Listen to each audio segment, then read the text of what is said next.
እኛ ክህነት ስንሰጥ ኩን ተላዊሁ ለኤጲስቆጶስ አዎ ቄሱን ስንሾም እንደዚህ ነው የምንለው እኛ እንዴት እኔ ሲሾም መቼም እንግዲህ በየሳሎኑ አልሾምምና በቤተ ክርስቲያን ነው የምሾመው እና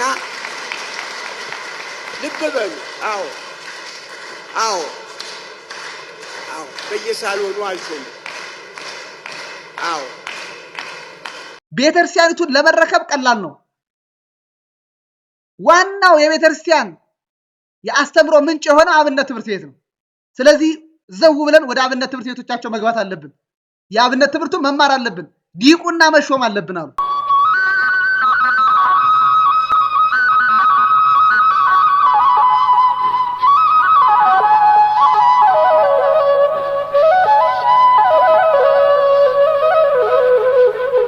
የሃይማኖት ሚዛን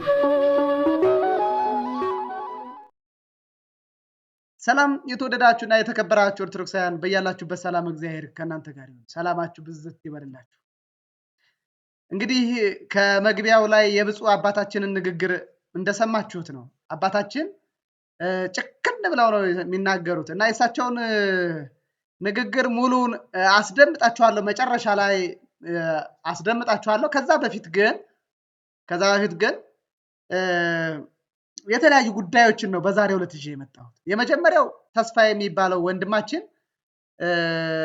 ሁሉ ጊዜ ስለ አጋንንት የሚያስተምረው ወንድማችን ማለት ነው በጣም ብዙዎችን ያታልላል ኦፍ ኮርስ ሚስቱ መንፈስ የምታወጣ ናት አጋንንትን የምታወጣ ናት ፕሮቴስታንት ናት ያልን በጣም ብዙ ጊዜ ስንናገር ነበር መንፈስ እንደምታወጣ ተስፋይም ደግሞ ይሰራ የነበረውን ድራማ ምስክርነት ብሎ የሚናገረውን ይሄን ሰውዬ እስኪ እናዳምጣውና እንመለስ እዛ እርዳታ እየሰጠን በነበረበት ሰዓት ላይ 4 ደብተራዎች ቢሮ ሄደው ነበር እሱን ፍለጋ ማለት ነው ቢጠብቁት አልመጣላቸውም ይናደዱና መጨረሻ ላይ ቢሮ ላይ ምራቃቸውን ተፍተው ነው ሄዱት ለካ አሲራው ነው የመጡት እሱን ቢያገኙት እንግዲህ አሁን ብዙ ሰው አእምሮ ላይ የሚመጣው ምንድነው ደብተራ ሲባል ወይ ጥምጥሙ ጋቢ ለብሶ ምናምን ነው እንደዛ አይደለም ኖርማሊ እንደማንኛውም ሰው ሽክ ብሎ ይመጣል በጉያው የሚይዘውን ይዞ ማለት ነው የዛለተም የታቀደው ያ ነበረ እሱ ማለት እንግዲህ ቢሮ ሄዶ አይደለ ያን ሁሉ ከጨረሰ በኋላ ቢሮ ሄዶ ኮምፒውተር ላይ የሆነ ነገር ሊሰራ ሲል ነው የወደቀው እዛ ሰዓት ላይ እንግዲህ በጥፊ መንፈሱ ወይ ነው የደብተራው የተላከው መቶኛል እንደዛ ነገር ነው ማስበው ነው ያለው ነገር ግን ባለቤቴ አዲስ አጠገቤ ብትሆን ኖሮ ለሆስፒታል ማለት አደረግም ነበር ነው ያለው ኦፍ ኮርስ እኔ ይገባኛል ይሄ ማለት ምን ማለት መሰላችሁ ሰው ደም ስለገባት መንፈሳዊ ግያውንም ስለምታቀው እሱም ስላስተማራ እሷም በራሷ ጎበዝ ስለሆነች ስለምታቀ በመጣያ እየቀረቀጠች ቢሆን መንፈሱን ማሰር ትችል ነበር መንፈሱን ማሰር መሸኘት ትችል ነበር እንግዲህ ይሄ ሰው ምድረ ቢላው እንግዲህ ተስፋዬ ምስክርነት ሲናገር ነው ተስፋዬ እንዳለን ከሆነ ባለቤቴ ብትኖር ኖሮ መንፈሱን ትይዘው ነበር ምን ትለው ነበር ታስወጣውም ነበር ትሸኘውም ነበር በመቁጠሪያ ደብድባ ትሸኘው ነበር እንግዲህ አጋንንትን ታስወጣለች ያው ፓስተር ስለሆነ ታስወጣለች ሌላው ጉዳያችን ዋናው ጉዳያችን ከግርማ ጋር በተያያዘ ነው ግርማ ወንድሙ ከሚባል ሰው ጋራ በተገናኘ ነው ምንናገር ግርምሽን ተመልከቱት አታከብረውም ወይ አባታ አይሆንም ኦኬ ኦፍ ኮርስ በእድሜ ግን ምንድነው አክብር ገጽ አረጋዊ ስለሚል እሺ አከብራለሁ እኔ በክህነታቸው ስለማልጠራቸው ነው ካህን ስላልሆኑ ማለት ነው ቅዱስ ሲኖዶስ ሳያነሳባቸው ምናምን መጀመሪያ ክህነት ማን ሰጣቸው ክህነት ከየታ ወታደር አልነበሩ ወታደር የነበረ ሰው ደግሞ ምንም ክህነት ሊቀበል አይችልም ማለት እኔ ምንድነው ወደ ግለ ታሪካቸው ብዙ አልሄድም ለዛሬው ሌላ ጊዜ ግን ከየት ተነስተው ከየት ምን ደረጃ እንደደረሱ የሚያሳይ ሙሉ ዶክመንታሪ ልሰራ እችላለሁ አስፈላጊ ከሆነ በመሰረቱ በጣም ብዙዎች የእሳቸው ደጋፊ ስለሆኑ ይሄን ቪዲዮ ካገኙት ራሱ የሚያመጡብኝ ጫና እቆቋማለሁ በሚል ነው እና እንደምታያቸው ቅባ ቅዱስ ነው እንግዲህ በእጃቸው በመመናን እጅ ላይ የሚያደርጉት ይሄ ልምምድ የማን ልምምድ ነው የፕሮቴስታንታዊ ልምምድ ነው ተመልከቱ ግርማ ወንድሙ እንደዛ ሲያደርግ ነበረ እስራኤል ዳንሳም ይሄው እሺ የግርማና የእስራኤል ምንድነው እስራኤል ዳንሳ ልዩነት ተመሳሳይ ነገሮች አሉ እዚህ ላይ ደግሞ ማሳያችሁ ደብዳቤ ምንድነው የቦሌ እስጢፋኖስ ቤተክርስቲያን ቆይ የኔን ምስል አጥፍቼ ሙሉ ላሳያችሁ ስለምችል ማለት ነው። ጉዳዩ በደብሩ ውስጥ ከቀኖና ቤተክርስቲያን ውጭ እየፈጸሙ ያለውን የማጥመቅ ስራ ማገድን ይመለከታል ብሎ የፈጸሙትን የቀኖና ቤተክርስቲያን ጥሰት አንድ በአንድ ዘርዝሮ ጽፏል ማለት ነው። ግርማ ወንድሙ ያው እንግዲህ ከፖለቲከኞች ጋር ይሰራል፣ ከአዳነች አቤቤ ጋር እንግዲህ ተመልከቱ። ለከተማ ለአዲስ አበባ ለሸገር ሲቲ ለሚባለው ድጋፍ በማድረጉ ይሄ ሽልማት ወረቀት ሰጥቷል ማለት ነው። ያው እንግዲህ ራስን መከላከል ይሏቸዋል። እንዲህ ነው ሐሳብ እንደዚህ ነው ራሳቸው የሚከላከሉ። ግርማ ወንድሙ ጋር በተያያዘ በጣም ብዙ መረጃዎች ማጋራት እንችላለን፣ ግን መጀመሪያ ተደራሽ መሆን አለብን። ምዕመኑ እንዲነቃ፣ ጥላቻ እንዳይደለ እንዲያውቅ፣ የጥላቻ እንዳይደለ እንዲያውቅ መጀመሪያ ተደራሽነታችንን ማስፋት አለብን በሚል ነው። ከሳቸው ጀርባ በጣም ብዙ ሊቃነ ጳጳሳት አሉ። ከነዚያ ሊቃነ ጳጳሳት መካከል ግን አንዱን እናያለን። እኒህ ደካማ ለፍቅረ ነዋይ የሚገዙ ፍቅረ ነዋይ በጣም ያጠቃቸው አባት ናቸው። በጣም ይቅርታ፣ ትምህርት የሌላቸው እውቀት የሌላቸው ምንድነው የሚያደርጉት? እዚህ ጋር ቅባ ቅዱስን ውሃ ላይ ነው የሚጨምሩት።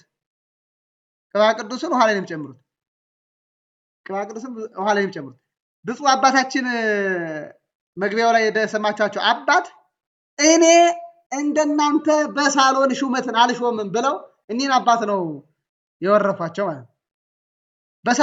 በሳሎን ሲሾሙ ላሳያችሁ። ይኸው በሳሎን ሲሾሙ ክርስቶስ ስልጣነ ክህነትን የሰጣችሁ ካህናት፣ መነኮሳት፣ ጳጳሳት ለዚያ ወንጌል እንድትሰብኩ ነው፣ አስተምራችሁ እንድታጠምቁ ነው፣ ለንስሐ ለስጋው ደግሞ ክብር እንድታበቁ ነው። ገንዘብ እንድሸቅሉበት አይደለም። በእውነቱ ገንዘብ እንድሸቅሉበት አይደለም። አባት ገንዘብ ተቀብለው ሲሾሙ የሚያሳይ መረጃዎችን በቀላሉ ነው ያሳያችሁ። ገንዘብ ሲቀበሉ የሚያሳየው ፎቶም አለኝ።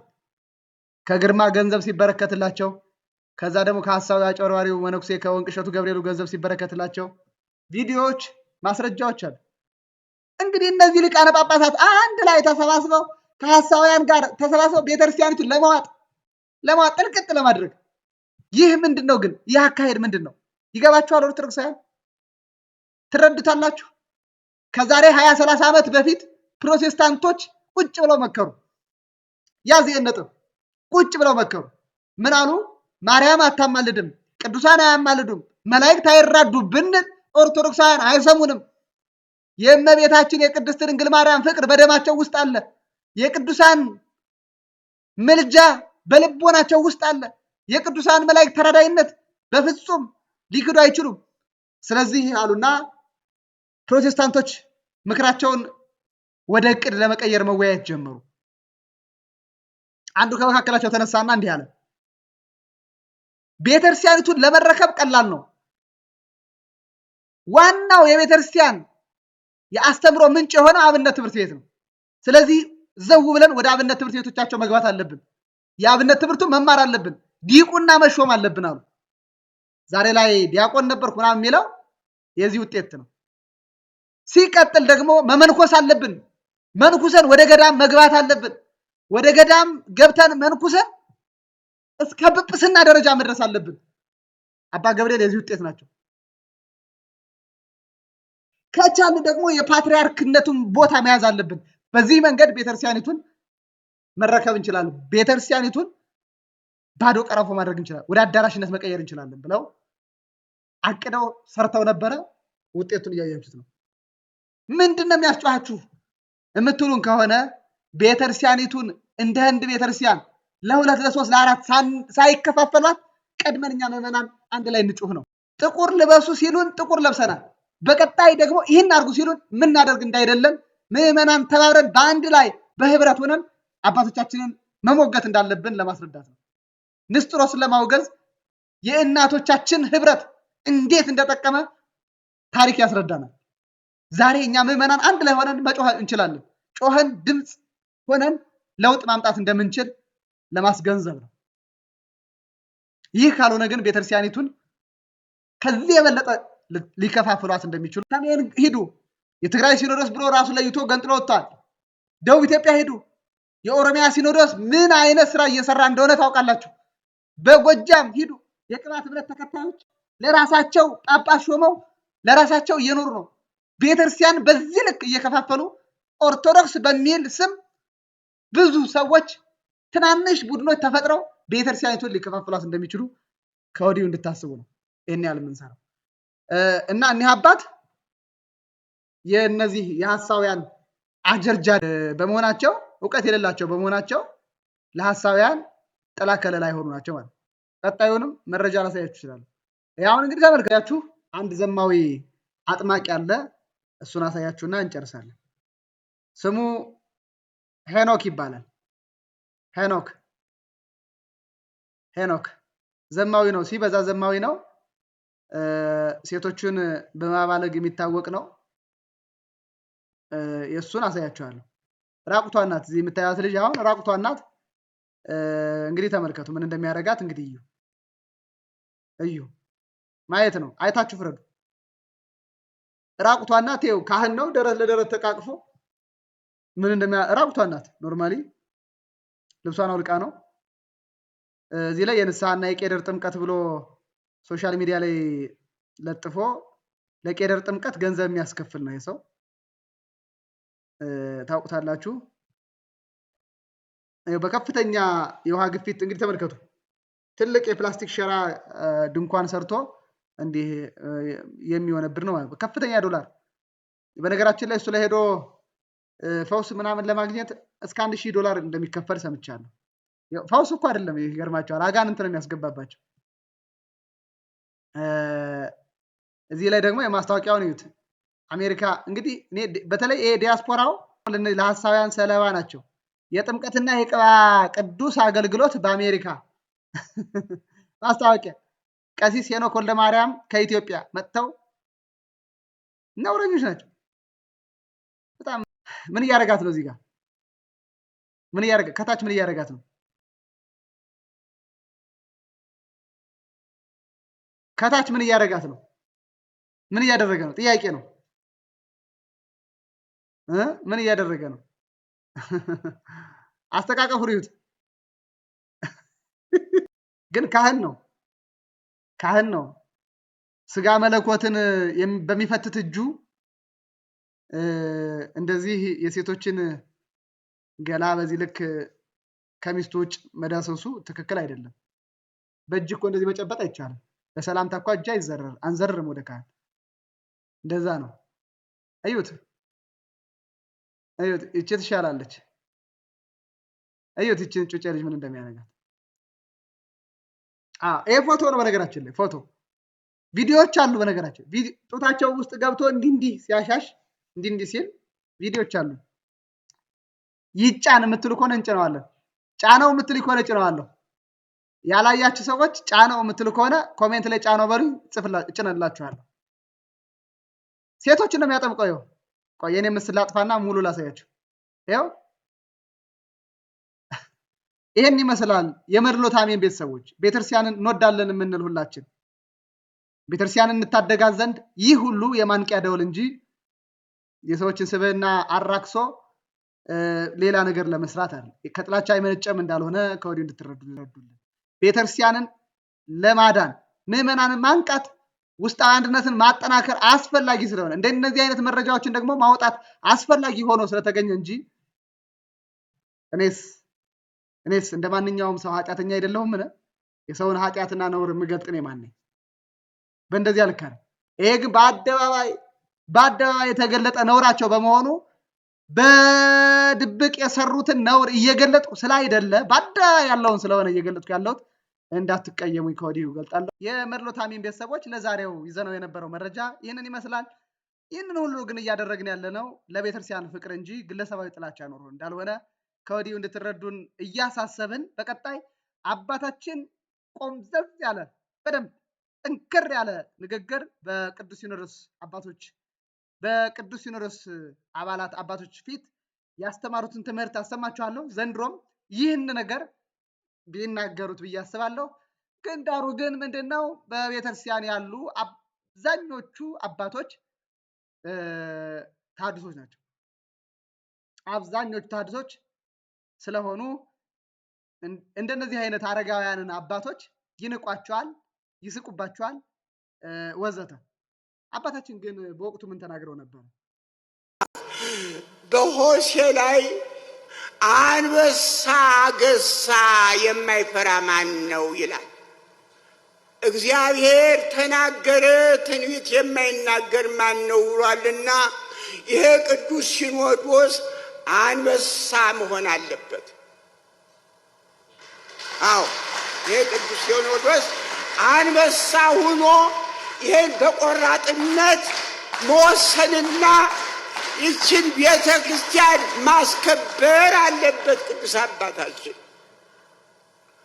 አንበሳ ጮኸ ይላል ሆሴ 10 ቁጥር 13 ላይ አንበሳ ጮኸ አገሳ የማይፈራ ማን ነው? እግዚአብሔር ተናገረ ትንቢት የማይናገር ማን ነው ይላልና እኛ ክህነት ስንሰጥ ኩን ተላዊሁ ለኤጲስቆጶስ። አዎ ቄሱን ስንሾም እንደዚህ ነው የምንለው። እኛ እንዴት እኔ ሲሾም መቼም እንግዲህ በየሳሎኑ አልሾምምና በቤተ ክርስቲያን ነው የምሾመው እና ልብ በሉ። አዎ አዎ አዎ በየሳሎኑ አልሾምም። አዎ ኩን ተላዊሁ ለኤጲስቆጶስ።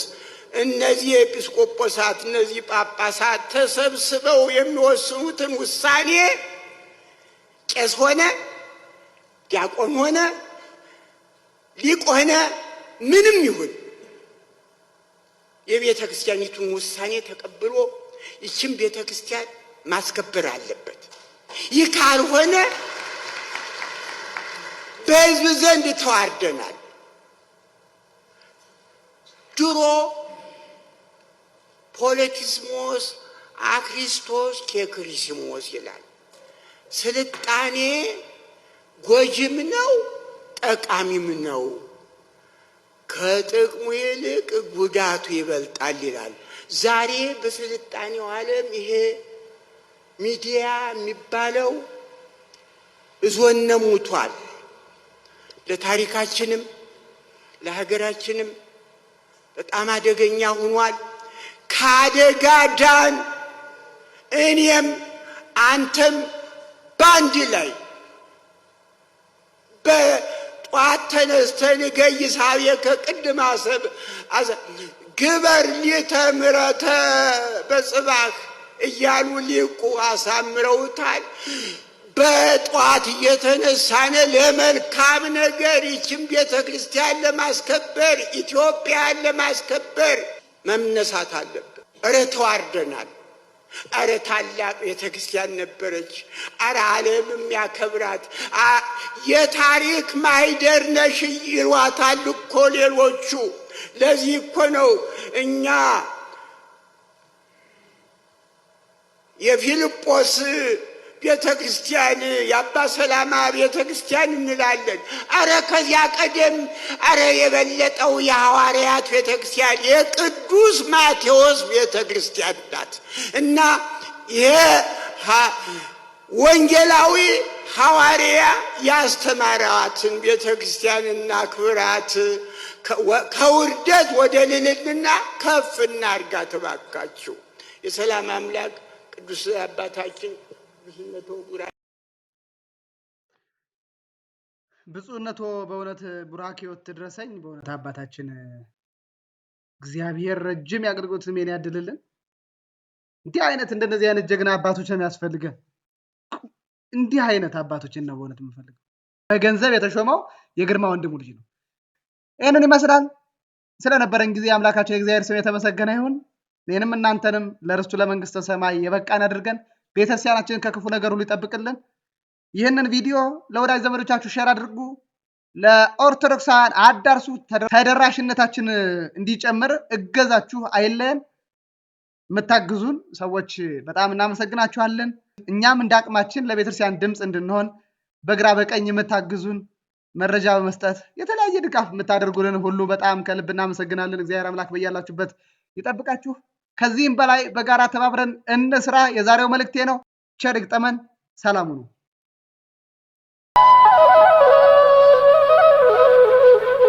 የሃይማኖት ሚዛን